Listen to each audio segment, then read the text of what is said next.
Okay, so I'm just going to demonstrate the dumbbell bench press, which is a really versatile exercise. I'm also going to show you the incline dumbbell bench press, and we're going to talk about through some of the teaching points of this exercise. First of all, I'm just going to do a silent demonstration, then I'm going to talk you through it.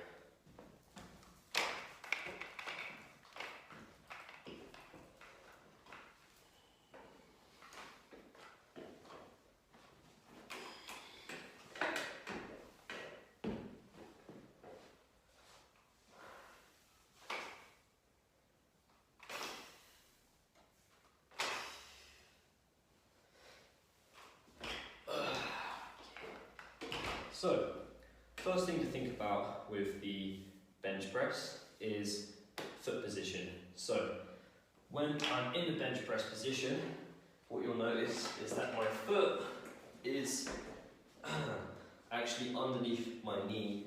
So, my foot is further back than my knee when I'm doing the bench press, and that provides a counterweight as you're pressing with the dumbbells.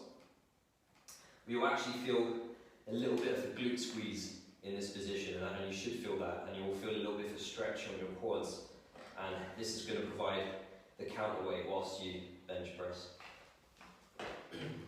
The next thing you want to think about is your shoulder blades. When you're doing a bench press, your shoulder blades should be packed into the bench, and what I mean by that is that you can feel a firm contact between the bench and your shoulder blades. This will involve ever so slightly squeezing your scapula together. What I don't want to see is your scapula totally squeezed together. I don't want to see your shoulder blades squeezed out so much that your chest is completely pushed out. I just want you to squeeze them together just enough so that you can feel contact with them in the bench. That's going to create a slight arch in your back, just in the lower back here. So I can show you that from a side-on view, and you can see what I'm talking about.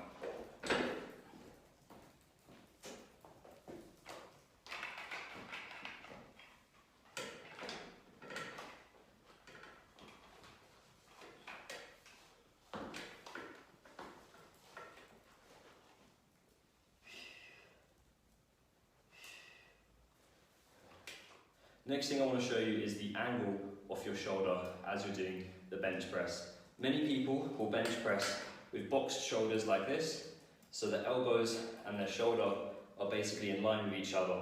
And the issue with that is it puts a lot of pressure on the rotator cuff. What you want to do instead is essentially have your shoulder and your elbow at a 45-degree angle, more or less in a diagonal facing away from the midline of your body. And that's going to protect the rotator cuff as you're bench pressing. Another thing to think about is, as you're doing the bench press, you want the dumbbell to be tracking over the middle of your chest, rather than up here.